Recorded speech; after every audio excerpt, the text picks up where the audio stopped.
Գրանցվիր Toto Gaming.am կայքում և ստացիր 2000 դրամ և 50 free spin։ Պարոն Շահրամազանով, մեծ զրույցներում դուք անդրադառնալով կառավարության գործունեությանը նշում եք, որ պետք է սպասել, տեսնել, թե տնտեսական ինչպիսի աճ կարձանագրվի, օրերս տնտեսական զարգացման և ներդրումների նախարար Արծվիկ Մինասյանը թվեր հրապարակվեց, ըստ այդ թվերի փաստորեն ակտիվության ցուցանիշը 6 ամիսների ընթացքում կազմել է 8.3%։ Ինչպես եք գնահատում։ Ես առհասարակ տնտեսագետ չեմ և տնտեսագիտական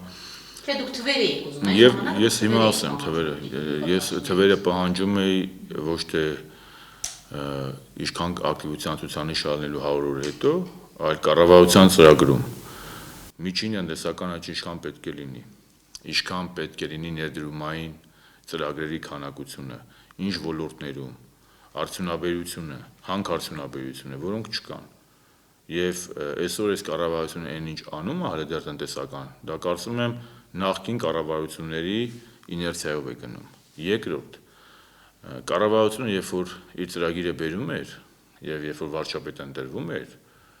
վարչապետ Փաշինյանը եւ այն ժամանակ դեռ անդիմադիր գործիչ Փաշինյանը մեր ժողովրդին ասում էր, որ պետք է լինի թռիչքային զարգացում, պետք է լինի ներդրումային բում, բայց ես ուզում եմ հիմա ձեզ հարց տալ։ Այդ թռիչքային զարգացումը որտեղ եք տեսել։ Գրում էին, որ ավարտեմ, ասում էին գյուղատնտեսությունը պետք է հեղափոխական տեմպերով զարգանա։ Եթե գյուղատնտեսության հեղափոխական տեմպերով զարգացումը ի նկատի ունի վարչապետ Փաշինյանի այցելությունը գումի շուկա եւ պամիդորի եւ վարունգի գները հարցնելը, ապա ես չեմ կարծում, որ դա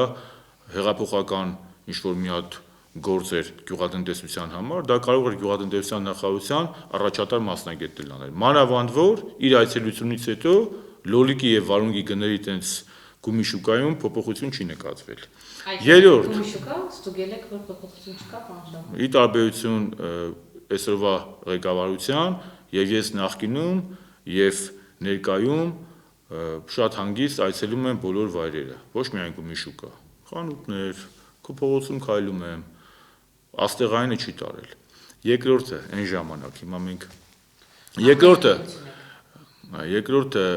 տնտեսության հետ կապված, չկա որևէ ինքը ասում է ներդրումային բում։ Առ այսօր կառավարությունը որևէ լուրջ ներդրումային ծրագրի խոստում չի բերել։ Ես խոսում եմ փաստերով։ 3 պատվիրակություն գնաց, մեկը Իտալիա, որ հենց այդ նպատակով Արա Միրզոյանի գլխավորությամբ 0 արդյունք չկա, մոռացել են։ Բայց բյուջեի փողերն ուր է որ գնացել։ Երկրորդ, Կանադա Ավինյանի գլխավորությամբ, ինչ որ մի քանի միլիոնի խոստում տվեցին, բայց հետո հասկացանք, որ դա էլ լուրջ չի, էլի 0 արդյունք։ Եվ առաջին փոխվարչապետ Միրզոյանի այցելությունը Միացյալ Նահանգներ, որը ոչ միայն 0-ական արդյունքով, այլ մինուս արդյունքով եկավ։ Եվ մենք տեսանք, որ նույնիսկ հանրապետության նախագահը, որը ֆորմալ պաշտոն է, ինքը կոնկրետ գործադիրի որևէ ֆունկցիա չունի, նրան ընդունում է Պոմպեոն, իսկ իմ երկրի առաջին փոխվարչապետը չգիտես ում հետ է հանդիպում, որևէ գործադիրի իշխանության առանցքային ներկայացուցիչ չի հանդիպում։ Գումարած դրան, արտագաղթի պետք է կանսեցնեին, ծրագրեր պետք է բերեն։ Ծրագրային առումով ես գտնում եմ, որ այս կառավարությունը բավականին թերի է գործում։ Ես չեմ ասում, որ մեր երկրում որևէ լավ բան չկա, բայց հեղափոխությունը ինչպես իրենք են ասում արվել է, որպեսզի լուրջ հեղափոխական փոփոխություններ լինեն գյուղատնտեսության մեջ, արդյունաբերության մեջ, ներդրումային միջավայր լինի։ Հեսա հենց հեղափոխություն արեցինք, Սերժ Թանկյանը բանը տենց են, չէ՞, հեսա ինչքան աշխարհում Ամերիկայի հայերը պետքա գան, բոլորը ներդրում անեն, բայց ուր են։ Պարոն Շահրամազան, սպասում են, Ինչին են սպասում։ տեսնեն ինչ արդյունքներ են գնահատում, արդյոք օրինակ Նիկոլ Փաշինյանի կառավարությունը շարունակում է հաղթում է ընտրությունների արդյունքում, թե փոփոխություններ են լինում։ Մարդիկ ուզում են իմանալ ինչ ժամկետների մասին է խոսքը եւ ուզում են իմանալ արդյոք անեն ներդրում թե։ Փաստորեն դրանում ենք փաստորեն մենք մեղավոր, հա, որ սպասում են։ Մարդիկ ունեն ստացվում, բայց չեն շտապում, որովհետեւ մտածում են։ Ես դեռ որևէ գործարար չեմ տեսել, որը գոնե ասի, ես ունեմ այս ծրագիրը եւ ուզում եմ սա իրականացնել, այս ծրագրի արդյունքում այսքան աշխատատեղ կբացենք, բայց պարոն Փաշինյան, քանի դեռ ընտրություններ չեն եղել, ու հələ հարցը այդ ընտրությունները կլինեն, թե չէ դրանից կանդրադառնանք։ Որևէ կենացների մակարդակը այլ է, կոնկրետ փաստաթղթային որևէ ներդրումային ծրագիր, որ այս ներդրումը դնում ենք եւ աշխատատեղ ենք այսքան ստեղծում, չկա։ Հարց եմ տալիս 3.5 ամսվա ընթացքում քանի աշխատատեղ է ստեղծվել Հայաստանում, 3.5 ամսվա ընթացքում քանի լուրջ ներդրումային ծրագիր է արվել Հայաստանում, 3.5 ամսվա ընթացքում չեք շտապում, պարոն Շարմազան, Ոչ։ 10 տարի իշխանությունը ձերն է։ 10 տարի իշխանությունը մերն է, այդպես չի, 10 տարի իշխանությունը մերն է եղել, եթե մենք լինեինք անսխալ, Սիրանուշ ջան, այսօր մենք կլինեինք իշխանություն։ Եվ տրամաբանությունը հուշում է, որ յուրաքանչյուր նոր կառավարություն, յուրաքանչյուր երկրում պետք է ձգտի ավելի լավ աշխատել, քան նախորդ կառավարությունները։ Եվ սպասումները այս կառավարությունից շատ մեծ են եղել, որովհետև այս կառավարության ղեկավարը դրել է շատ բարձր նշաձող, իսկ այդ նշաձողին իրանք դեռ չեն հասնում։ Ես կոնկրետ փաստերով եմ խոսում։ Հենց տպավորություն չստացվի, որ ես ուզում եմ, որ իրանց մոտ որևէ բան չստացվի։ Բայց ես հարց եմ ասում։ Դուք չեք տեսնում օրինակ կոռուպցիայի դեմ հստակ պայքար, Ոչ։ Ինչ բացահայտում ա եղել։ Ինչ բացահայտում։ Մի հատ կոռուպցիա բացահայտում ասեք լուրջ։ Եվ հիմի կոռուպցիայի մասով ասեմ։ Կոռուպցիայի մասով ինչ պետք է բացահայտի։ Ոչ։ Որևէ բացահայտում, ես մի կոնկրետ հարց եմ տալիս ձեզ։ 2017 թվականի կոռուպցիան լինում է պետական բյուջեի հաշվին, ճիշտ է թե չէ։ Եվ ասեք բյուջեի մսխում, փողերը կերան, հիմա իրանց հարց եմ տալի, պարոն Փաշինյան ջան, քո կառավարությունը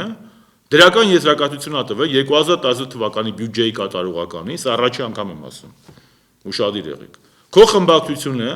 կողմ ա քվեարկել 2017 թվականի բյուջեի կատարողականին։ Երբ դու բյուջեի կատարողականին կողմ քվեարկում ես, դա նշանակում է, որ դու ընդունում ես, որ բյուջեում արկա գումարները ծախսվել են ըստ նպատակի, հետևաբար, եթե բյուջեի ծախսված գումարները ըստ նպատակի ծախսվել են, հետևաբար այդտեղ կոռուպցիոն ռիսկեր չեն եղել հիմնականում։ Իրանք իսկ իրենց քվեարկությամբ հենց Փաշինյանի թիմը հակասություն չեմ տեսնում, ես գտնում եմ, որ գործով իրանք ապացուցեցին, որ 2017 թվականի բյուջեն կատարվել է օդ իդո եւ ըստ կետերի եւ կողմ են քվեարկել։ Եվ ոչ Ատոմ Ջանջուղազյանը, ոչ ջեր խմբակցության որևէ անդամ դեմ չի քվեարկել բյուջեի կատարողականին։ Երբ որ դու կողմ ես քվեարկում բյուջեի կատարողականին, դու ընդունում ես, որ հանրային միջոցները, պետական բյուջեում արկա միջոցները ծախսվել են ըստ նպատակի։ Բայց ոնց է, մի հատ կոռուպցիոն սկանդալ ասեք։ Մի հատ ասեք, որ ասեն, այսքան բյուջեի գումարներ են եղել։ Ի կոռուպցիա ամենտեղ էլ եղել է։ Ինչի մենք չենք ասել, որ կոռուպցիա եղել է, կամ մեր ժամանակ չի եղել բացահայտումներ, բայց այդ հեքիաթները 50%-ի մասին, չգիտեմ, սրա մասին, նրա մասին, ես չեմ ասում, որ եղել է, թող նորմալ քննություն կատարեն, եւ այն ժամանակ եւ այսօր։ Ով պետական բյուջեից մի լումա կերել է, նա պետք է խստագույնս պատժվի, անկախ նրանից, որ կուսակցության անդամ է։ Ով մի լումա պետական բյուջեից կերել է, ով ժողովրդի փողը կերել է, պետք է բոլորը պատժվեն, բայց կա ամեղության կանխավարկած, իսկ մենք ինչ ենք տեսնում։ Մենք տեսնում ենք հիմնականում սարքված քրեական գործեր, որոնք քննադատությանը չեն դիմանում։ Մենք տեսնում ենք ամեղության կանխավարկածի նկատմամբ լուրջ հարձակում եւ ամենակարևորը գործադիր իշխանության ղեկավարը, որը չեմ հերքում, ունի բավականին լուրջ լեգիտիմություն եւ վստահություն այսօր հանրության մեջ, իր գնահատականներով նախորդ գնահատականներ հնչեցնելով հասարակական կարծիքի վրա լուրջ բացասական ազդեցություն աթողնում այդ գործերի հետ կապված։ Դեռ ԱԱՑ-ն որևէ հայտարարություն չէր հրապարակել, վարչապետ Փաշինյանը մտավ Մանվել Գրիգորյանի պահով խոսեց։ Իրա ինչ իրավունքն է դրա մասին խոսել։ Որ հասարակական տրամադրություններ ան, ինքը ինչ գործ ունի դրա մասին խոսի։ Կա ԱԱՑ-ը, ազգային անվտանգության ծառայությունը կտարածեր, մարդիկ կիմանային, դու ինչի ես խոսում, դու գործադիրի ներկայացուցիչ ես, ՀԿՑ պետը նույն Քոչարյանի գործով, գործը մտնում է վերաքննիչում, հմեկով հայտարարում է, որ անօրինական է, եթե սենց լինի, դա ճիշտ չի։ Նույն վաճառական Ղազարյանի նկատմամբ այդ ապօրինի հարստացումը, նույն փաստաբանները ասում են, որ մենք ես իրավաբան չեմ, ասում են, որ ապրիլի 9-ից հետո այդ անձը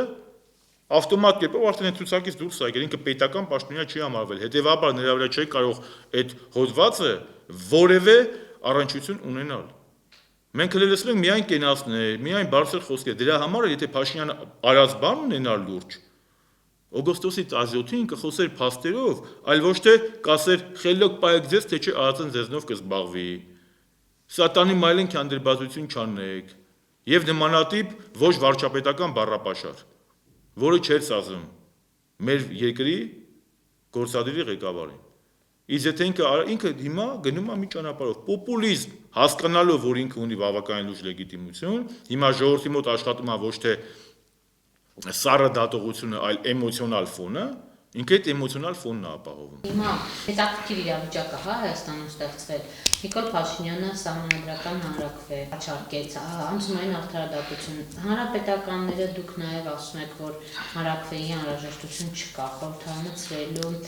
մեջ ախտան վտանգներ եք տեսնում։ Այդ դեպքում ինչպես եք խնդրի լուծումը տեսնում այս փուլում։ Շատ հանգիստ։ Շատ հանգիստ։ Այսքան մեծ է ձեր քննադատությունը։ Մեր քննադատությունը դեռ մեծ չի, դեռ չափավոր է։ Ավելի Այո, չէ, ես մեր քննադատությունը ոչ քննադատելը կախված է Փաշինյանի քաղաքականությունից։ Լավ կաշխատի, քիչ կքննադատենք, վատ կաշխատի, շատ կքննադատենք։ Ես չգիտեմ վաղը Փաշինյանը ինչ է անելու, որ իմանամ քննադատեմ, թե չքննադատեմ։ Ես ի տարբերություն նախկին ընդդիմադիր որոշ գործիչների երբեք չեմ քննադատել զուտ նրա համար, որ ինքը իմ քաղաքական օպոնենտն է։ Ես միշտ փորձել եմ քննադատել ու փորձելու եմ քննադատել միշտ ըստ բովանդակության, ոչ թե ըստ ձևի։ Հիմա ինչ վերաբերում է համարական բարեփոխումներին։ Այն, ինչի համար Փաշինյանը մեղադրում էր տարիներ շարունակ Սերժ Սարգսյանին եւ Հանրապետականին, որ նրանք համադրությունը կարում են իրենց հակով եւ փոխում են համադրությունը, որպեսզի գնան երրորդ ժամկետի կամ պահպանեն ժողովրդական խոսքով ասես իրենց աթոռը, այսօր ինքը հայտարարեց, որ աղբեր ջան, ինքը իր աթոռի համար, ինքը իր աթոռը ավելի բարձր է դասում, քան երկրի համադրությունը։ Համադրություն չի կարող տրամաբանական չի փոխել, երբ որ այս համադրությունը ընդամենը 3 ամիս է ուժի մեջ։ Մենք Տեր-Պետրոսյանից հետո 10 տարի համադրություն չենք փոխել։ Սա ձեր ընդունած համանadrությունը։ Թույլ տվեք ավարտեմ։ Սա ոչ, մենք համադրության ձեռակրակը չենք ընկել։ Մենք կրակը չենք ընկել։ Երկրորդ։ Սուպեր վարչապետությունը։ Ինչ կապ ունի որ։ Ամեն ինչ Սերժ Սարգսյանը։ Ես դեմ ոչ։ Այս համադրությունը մենք փոխել ենք մի պատճառով, որովհետև կիսանախագահական համակարգում ես Հայաստանում գտնում եմ, որ կամ պետք է լինի նախագահական համակարգ կամ պարլամենտական համակարգ, որովհետև կիսանախագահական համակարգում լուրջ վտանգներ կան երկրի անվտանգության համար, որովհետև նախագահն ուներ լիազորություն, այնտեղ ուներ նաև կառավարությունը, խաշում են այդ լիազորությունները, եւ եթե նախագահականում հաղթում էր մի տեխնացու, պարլամենտականում լրիվ այլ տեխնացու, երկու վարչապետ ու նախագահ լինում էին տարբեր քաղաքական ուժերի ներկայացուցիչներ, մեկը ՀԱՊԿ-ի կողմնակից էր եւ Ռուսաստանի հետ դաշինքի կողմնակից էր, մյուսը Եվրամիության եւ ՆԱՏՕ-ի կողմնակից էր, ո՞նց էր աշխատելու։ Եվ դրա համար մենք կամ պետք է հետ գնայինք դեպի նախագահական, կամ պետք է գնայինք դեպի պարլամենտական, որտեղ կար առաջնային մեկ մանդատ, դա քաղաքական մեծամասնության ու վարչապետին էր։ Դա շատ ճիշտ արվել ու շատ նորմալ է։ Հիմա ինչ վերաբերում է ազգային ժողովին ծրելուն, ուզում եմ շատ կարևոր բան ասել։ Ազգային ժողովը, խնդրում եմ չմիջամտել, էլի, հետո ինչ հարց կունենաք կտակ։ Ազգային ժողովը ընտրվել է լեգալ եւ օրինական։ 2017 թվականի ազգային ժողովի ընտրությունների արդյունքները որևէ մեկը հարցականի տակ չի դրել։ Երկրորդ, ազգային ժողովը այսօր բնականon աշխատում է։ Երրորդ, ազգային ժողովը երբեք մինչ օրս արհեստական սաբոտաժ, բոյկոտ եւ խոչընդոտ Փաշինյանի կառավարությանը չի արել։ Եվ մենք չենք քվեարկել դեմ զուտ դրա համար, որ այս օրենքը կամ այն օրենքը բերել է Փաշինյանի կառավարությունը։ Հետևաբար ազգային ժողովը եւ օրինական ընտրված օրենսդիր մարմին է, եւ երկրորդը ինքը իր ողջ լիազորությունների ծավալով այսօր աշխատում է։ Որևէ մեկը չի կարող ասել մի ոլորտ, մի օրենսդրական նախաձեռնություն այս 3.5 տարվա ընթացքում, որ ազգային ժողովի պատճառով մենք ուզում ենք սա անենք, ազգային ժողովը բոյկոտեց, չկա դες բան։ Եթե Փաշինյանը կարելի է ներողություն կխնդրեմ, հենց հիմա։ Բայց եթե չէ, իրանք ուրեմն պետք է հայտարարեն, պետք է քան խիզախություն ունենան հայտարարեն, որ ազգային ժողովի 3.5 ամսվա ընթացքում որևէ ազգային ժողովի վատ աշխատանքի պատճառով խոչընդոտ չի եղել կառավարությանը։ Հետևաբար, եթե կան խնդիրներ, դրա թիվ 1 մեղավորն ու պատասխանատուն կառավարությունն է։ 4-րդ, որը ամենակարևորն է, ինձ համար երկրորդական է, գործադիրի դուրը գալիս ազգային ժողովի կազմը, թե դուրը չի գալի։ Ազգային ժողովը չի գործադիրին կառավարությանը հաշվետու։ Կներեք, մեռնեմ օրենքին։ Ես չեմ Փաշինյանին հաշվետու։ Փաշինյանը իր կառավարության պետք է գա 105 падգամավորներին հաշվետվություն տա։ Սա է գրված համառության մեջ։ Ուզում է հրապարակին էլ հաշվետվություն տա։ Դա իր ճաշակի խնդիրն է։ Կարող գնա հրապարակի ժողովրդին հաշվետվություն տա, բայց նախ եւ առաջ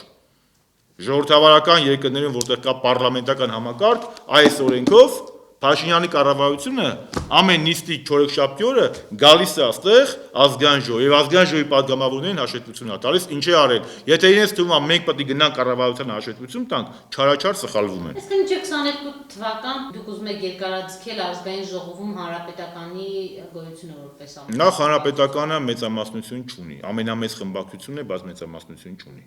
Փաշինյանի աջակիցները 53 ձայնից ավել են։ Սա մենք տեսանք։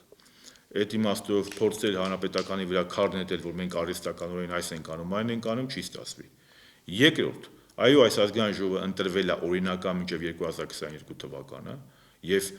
իմ կարծիքով այս ազգային ժողովը ոչ միայն չի սպառել իրեն, այլ այս ազգային ժողովը օրենքով սահմանված կարգով կարող է ոչ ծավալով իրականացնել այն լիազորությունները, որոնք տրված են ազգային ժողովին ըստ սահմանադրությամբ եւ իրականացնել Հայաստանի Հանրապետությունում օրենսդիր իշխանություն։ Եթե դուրները չեն կարելի ազգային ժողովի ղեկավարությունը, դրա ձևն էլ կա փակ գաղտնի քվեարկություն, ասեն չէ Էդուարդ Շարմազանովին չենք վստահում, որ ինքը ազգային ժողովի փոխնախագահ է, թող այս կամ այն խմբակցությունը անվստահություն հայտնի փակ գաղտնի քվեարկությամբ իմ գործընկերներն են ինձ ընտրել։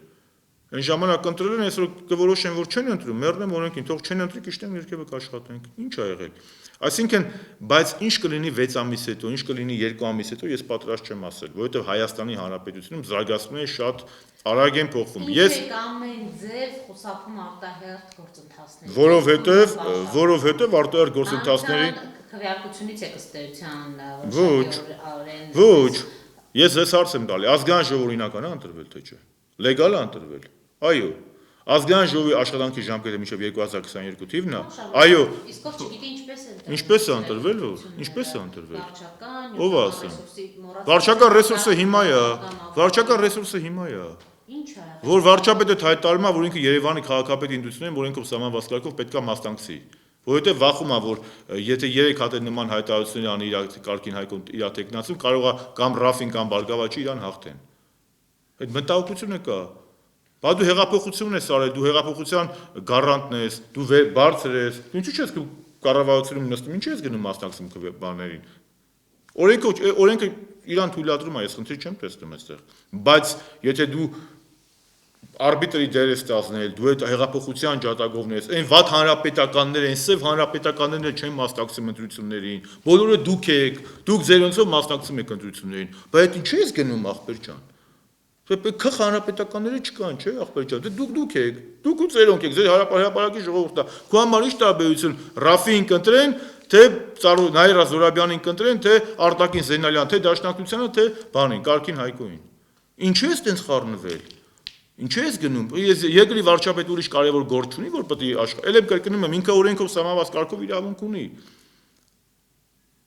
Բայց այդ ժամանակը ինչու ես վատում դրա վրա, ախպեր ջան։ Պարոն Շարմազան, ֆայն ամենայնիվ, ինչպես է լուծվելու այս թնջուկը։ Չեմ կարող ասել ինչպես է լուծվելու։ Հիմա հնարավոր Քաղաքական բանակցությունները երկրորդությունը ես այն ժամանակ էլ օգոստոսի 17-ի Փաշինյանի ելույթը սխալ էր ոտից գլուխ, ոչ թե նրա համար, որ ինքը նախկին իշխանությունն էին քննադատում, այլ Քավլիցի։ Մեզ այնքան են քննադատել, ես մի հատ ավել, մի հատ պակաս այդ էական չեմ, որ քննադատությունը հակարկվում է։ Բայց երբ որ գործադիրի ղեկավարը փոխարեն խոսի իր արած ու չարած գործից, մատա թափ տալի բոլորի վրա եւ տերորի է ենթարկում բոլորին։ Ինքը մոռանում է, որ ինքը Հայաստանի դիկտատոր չի։ Ինքը իրան այնպես պատկերացրել աթենական դեմոկրատիան, բայց աթենական դեմոկրատիան պերիկլեսը այնց իրավունքներ չուներ։ Ինքը իրան դեմոկրատիա, բայց ինքը ավելի շատ մոտ էր աթենական տիրանիային, օրինակ Պիսիստրատի տիրանիա է եղել։ Բայց էլի տխուր ավարտում է սա Պիսիստրատի տիրանիա։ Բոլոր տիրանիաները վատ ավարտ են ունենում։ Սա է միջալուց։ Այսինքն ինքը իրան պայծ ոչ թե դեմոկրատ առաջնորդի նման, այլ ինքը պայծ տիրանի նման։ Եվ այդ իմաստով բռնապետությունն էլ վատ ավարտում։ Բռնապետությունը հիմա է ոնց որ սկիզբ առում։ Հայաստանը միջևա ոնց որ բռնապետություն չի եղել։ Եթե բռնապետություն լիներ, Նիկոլ Փաշինյանը իր մասնակիցներով քայլարշավ, մարաթոնյան քայլարշավ չի անի Լենինականից Գյումրիից մինչև Երևան։ Ու որևէ մեկը նրան խոչընդոտ չի հանդիսացել։ Այդքան դեմոկրատ է եղել այս իշխանությունը։ Եվ որ կանգնում եք ասում եք բռնապետություն, բռնապետության մեջ է տենց այդքան հազարոմի կայքերով ուղիղ եթեր ապահովում, որևէ մեկը չի խոչընդոտում, որևէ մեկի խոսքի ազատությունը չի խոչընդոտվել։ Այ խոսքի ազատության նկատմամբ հիմա է գնում ուղակի տերոր։ Երբ է եղել մի երևույթ եւ պետության առաջնորդը, ես ոչ տեր-պետությանի ժամանակ եմ դες բան հիշում, ոչ Քոչարյանի, ոչ Սերժ Սարգսյանի, որ կանգնի ասի խելոք պայակ, թե չէ Ահացան ձեզնով կզբաղվի։ Դա ոչ այլ ինչա, քան Եժովի, Յագոդայի, մեկ էլ Բերիայի բան։ Ինչ ենք ասել։ Ոչ, մենք որ այդպես գործենք, Նիկոլ Փաշինյանը չէր լինի պարլամենտում։ Մենք եթե այդպես գործեինք, հաստատ Նիկոլ Փաշինյանը եւ իր գործընկերները պարլամենտում չէին լինի։ Ես ուզում եմ ոչ թե ուզեմ ասեմ, որ իրանք մեծ շնորհակալ լինեն, որ իրանք պարլամենտում են, ոչ, այսօր երբ որ դուք հակադարձում եմ ձեզ, որ ասում եք բռնապետություն եղել։ Բռնապետություն չի եղել, բացեք միջազգային բոլոր գնահատականները Հայաստանի վերջ տարիների զարգացման ուղղությամբ եւ կտեսնենք, որ Հայաստանը ԱՊՀ-ում ամենաարագ ժողովրդավարական ազատություններ ապահովող երկիրն էր։ Պարոն Շահմազանով, ի դեպ, այսօր պարզ դարձավ, որ ամսի 8-ին հանդիպելու են Պուտինը եւ Նիկոլ Փաշինյանը, Փաշինյանը արդեն անդրադարձել է առաջիկայից։ Դե դա նոր չի, դա առնվազն 2 շաբաթ, 3 շաբաթ գիտենք։ Ողջ ընթացքը ամեն դեպքում ես կուզենայի իմանալ ինչպես է գնահատում այս հանդիպումը, հատկապես այն բանից հետո, որ երեք Ռուսաստանի արտաքին գործերի նախարարը անդրադառնալով այդ հանդիպմանը ըստ էության նորից նշեց Հայաստանում թեժ զարգացումներ։ Ռուսաստանը Հայաստանի Հանրապետության թիվ 1 դաշնակիցն է։ Դա ոչ թե ցանկություններով է կամ քաղաքական ճաշակով, դա ամրագրված է իրավապայմանագրային բազայով, ասինքն կամ պայմանագրեր։ Եվ թե Ռուսաստանը, թե Հայաստանը պարտավոր են երկու երկրների դաշնակցային շահերից ելնելով շահունակել ամբողջ ծավալով այդ դաշնակցային հարաբերությունները։ Ափսոսանքով պետք է նշեմ, որ ինչքան էլ վարչապետ Փաշինյանը հայտարարի, որ հանրապետականները հուզվել են, որ ասում են հայ-ռուսական հարաբերությունները վատթարանցել են, ակնհայտ է, որ հայ-ռուսական հարաբերություններում կա շատ լուրջ խոչընդոտներ, դա կապված էր ոչ միայն Քոչարյանի դեպքի հետ կապված, ոչ միայն Խաչատուրովի հետ կապված, մենք տեսնում ենք, որ նրանք լրահոսում գնաց ինֆորմացիա, որ նրանք Միքայել Հարությունյանին չեն պատրաստվում արտահանձնել իրենց դաշնակից երկրին, մենք տեսանք, որ մինչ այդ Նիկոլ Փաշինյանը բավականին ըստ իս ոչ adekvat պատասխանեց Լավրովի քննադատությանը, նշելով, որ ադապտացվեք, մինչ այդ 102 եվրոզմաբազայի հետ կապված, նա կառավարության նիստում այս բոլոր հարցերին ես անդրադարձրեմ, դրա համար եմ ասում, ոչ կարծում եմ ամբողջական եւ ոչ շահեկան հայտարարություն արեց, որ սա պրովոկացիա է, այսինքն մենք տեսնում ենք, որ հայ-ռուսական հարաբերությունում կա շատ լուրջ խնդիրներ, Ռուսաստանը մեր ռազմավարական դաշնակիցն է, եւ թե տնտեսական, թե ռազմական, թե քաղաքական առումով նա Հայաստանում ունի այսօր առանցքային նշանակություն։ Հիմա ինչ ակնկալում այս։ Ակնկալում եմ, որ այս հանդիպումից հետո ոչ թե հայ-ռուսական հարաբերությունները կվատթարանան, այլ շատ եմ ցանկանում, որ այս հանդիպումից հետո այն անհասկացվածությունը կամ այն խոչընդոտները, որ կան եւ որի մասին ռուսական կողմը հայտարարում է, կարող են գոնե չեզոքացվել եւ ըստեղ ես ոչ թե շահագրգռված եմ, որ Փաշինյանը գա հաղթանակած, բան չէ, շահագրգռված եմ, որ իմ երկրի, որտեղ Փաշինյանի յուրաքանչյուր թերություն արտաքին քաղաքականության մեջ եւ սխալ ազդելու է ուղիղ Արցախի եւ Հայաստանի վրա։ Ջոն Ֆիցջերալդ Քենեդին ասում էր. «Երբ դու սխալներ ես գործում ներքին քաղաքականության մեջ, դու պարտվում ես ընտրություններում, բայց երբ դու սխալներ ես գործում արտաքին քաղաքականության մեջ, դու ազգը տանում ես եւ պետությունը տանում ես դեպի անկում»։ Եվ կարծում եմ, որ վարչապետ Փաշինյանը պետք է սա շատ լավ հասկանա։ Եթե ինքը ներքին քաղաքականության մեջ մտքի ծայրով կարող անցնի, որ հոխորտանքով խոսի կամ մի քիչ պոպուլիստական եւ էմոցիոնալ եւ դեմագոգիկ հայտարարություններ անի, ապա արտաքին քաղաքականությունը ոչ կատեգորիկ խոսք է սիրում պարոն Փաշինյան, սա էլ Իսրայելին ասել։ Արտաքին քաղաքականությունը կատեգորիկ խոսք չի սիրում, ոչ դեմագոգիա է սիրում, ոչ պոպուլիզմ է սիրում, ոչ էլ կամերաներով իրար հետ հարաբերություններ պարզել է սիրում։ Սա միայն Ռուսաստանին չի վերաբերում, այնպես չէ որ Հայաստան-Եվրամիության հարաբերություններում այս փայլուն գնահատականներ կան, ոչ։ Այն ժամանակ ավելի հաճախ են խոսում Եվրամիության դեսպանը, ավելի հաճախ են եվրոպացի պաշտոնյաները դրա մասին խոսում, քան այսօր նույն Միացյալ Նահանգների հարգարժան դեսպանը նշեց, որ ներդրումային լուրջ ներդրումային ծրագիր չի անելու, չի նախատեսվում, բասամտահոգի չէ։ Այսինքն այնպես չէ, որ ասենք լավ, այստեղ չի ստացվել, այստեղ ստացվել։ Արտաքին քաղաքականության մեջ ոտից գլուխ խնդիրներ մենք ունենք։ Իսկ արտաքին քաղաքականության մեջ յուրաքանչյուր խնդրեմ կարող է հանգեցնի մեր երկրի եւ միջազգային հեղինակության անկման, իսկ միջազգային հեղինակության անկումը ուղիղ կապ ունի Արցախի եւ Հայաստանի շահերի հետ։ Մենք պետք է մեր առանցքում հասկանանք, կոռուպցիայի դեմ պայքարը լավ բան է, բայց այսօր ոչ թե գնում է կոռուպցիայի դեմ պայքար, այսօր գնում է կոռուպցիայի պայքարի քողի տակ սեփական իշխանության ամրապնդում։ Բայց թիվ 1 խնդիրը դա անվտանգության ամրապնդումն է, անվտանգության մարտահրավերների ամրապնդումն է։ Փաշինյանը պետք է գիտակցի, Փաշինյանը պետք է ես ավարտեմ, Փաշինյանը ինչ է ասում այս շանսերը։ Որ անվտանգությունն է Այո։ դրամվատակ անդադ փորձում ծառայություններ մատաղ։ Եթե Հայաստանի Հանրապետության իշխանությունները այսօրվա չեն հասկանում, որ Հայաստանի թիվ 1 մարտահրավերը դա Արցախի խնդիրն է եւ անվտանգության ապահովումն է, ուրեմն մեզ որևէ լավ բան չի սպասում։ Աստված տա իրանք դա հասկանան։ Այո, մեր թիվ 1 խնդիրը դա Արցախի հարցն է եւ Հայաստանի անվտանգությունն է։ Կհասկանա մեր գործընկերները կառավարությունում։ Շատ լավ, մենք այդ գործում պարլամենտական դիվանագիտությունը ողջ ծավալով մենք շարունակելու ենք սպասարկել Հայաստանի Հանրապետության շահերը։ Արդեն քաղաքական աշուն է, մեր գործընկերները տարբեր բարեկամական խմբերում տարբեր այցելություններ լինելու տարբեր վեհաժողովներում եւ մենք բացառապես մենք ասել ենք նաեւ հանրապետական կուսակցությունը 5 առաջնահերթություն, որտեղ Արցախի շահի պաշտպանությունը եւ անվտանգության ու բանակաշինության խնդիրները ամենաառանցքայինն են։ Չէ, կարծում եմ այդ շահերից է հենց բխում արտահերթ խորհրդարանական ընտրությունների անցկացում խոր առաջ։ Ոչ, չեմ կարծում, որովհետեւ կրկնեցի, որովհետեւ ազգային ժողովը աշխատում է բնականում եւ որևէ խնդիր չի հարուցում ոչ Հայաստանի Հանրապետության պետական շահերի դեմ, ոչ էլ առավել եւս որևէ արհեստական խոչընդոտ, ասիկա մենք դեմ չենք քվեարկում մի բանի, ասիկա այնպես չի, որ ես բովանդակությանը կողմ եմ, բայց քանի որ Փաշինյանն է գրել, ուրեմն դեմ եմ։ Այդպես չեմ արել։ Այսօր պատրաստ չեմ խոսել մի բանի մասին, որը լինելու է մի քանի ամիս հետո, բայց ես արտահերթ ընտրությունների Այո, ես արտահերթ չեմ կարող ասել։ Արտահերթ ընտրությունների անհրաժեշտություն ես չեմ տեսնում։ Ես իմ կարծիքն եմ ասում, սա բացառապես իմ կարծիքն է։ Եվ ես անթույլատրելի եմ համարում Փաշինյանի քաղաքական ամբիցիաների բավարարման համար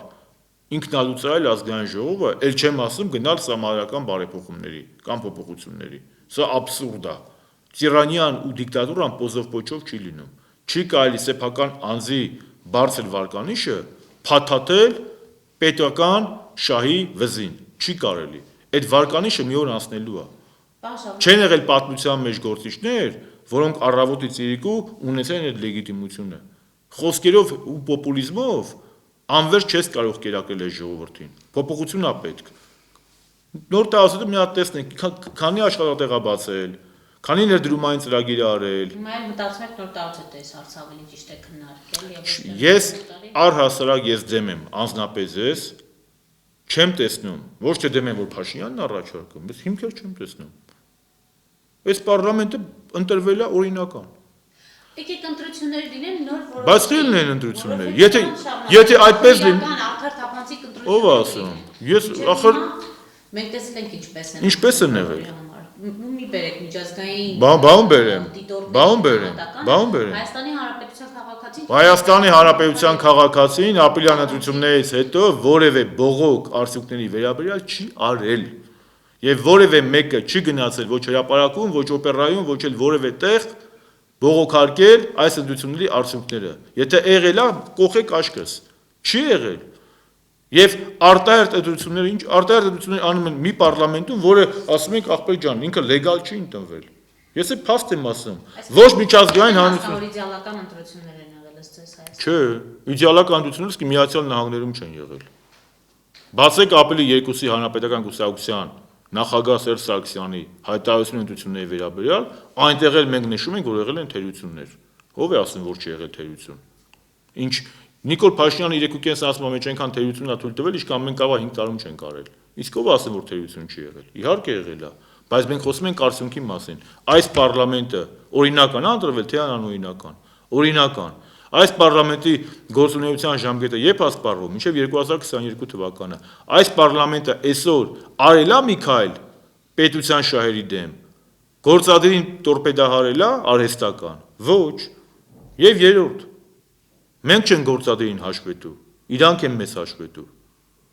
սա պետքա բոլորը իմանան, անկախ նրանից ով կլինի գործադիրի ղեկավարը, գործադիրն է գալիս պարլամենտ, պատասխանում պատգամավորների հարցերին,